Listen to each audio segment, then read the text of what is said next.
ده اللي هو التجلي. لا، انا هنا بتكلم على ان ازاي افهم ايه اللي بيحركني. طيب انا النهارده عندي مشاعر سيئه مثلا، فجذبت لحياتي مواقف سيئه. اللي بقى متجسد وانت عايش فيه اسمه تجلى في حياتك، مانيفستد، حصل يعني. انا النهارده مثلا عايز يبقى عندي فلوس، فانا بسأل نفسي سؤال: لما هيجي لي فلوس هحس بايه؟ واغمض عيني وابدا احسه. يبقى انا كده جبت المشاعر قبل ما الفلوس تيجي. يعني متعة، امان، اي حاجة. ايوه، انا عايز متعه، اعرف هدف، انا امان، عايز اجيب غنى. فلوس ليه. فانا الاول بدات اول الدرجات، جبت مشاعر.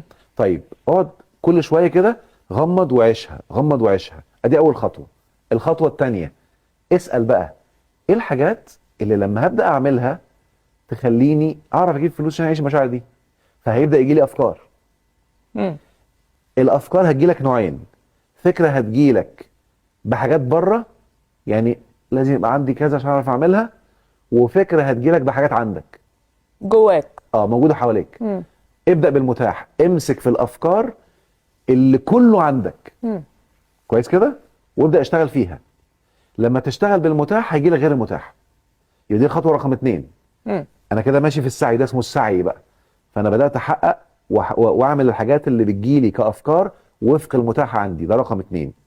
رقم 3، ابدا فكر بقى ايه اللي ممكن تضيفه ما هواش عندك بس متاح تضيفه. مش بدا يدخلك في شويه فلوس، بدا يبقى عندك علاقات، يلا زود من الحاجات اللي مش متاحه بس خليها تدخل في حياتك.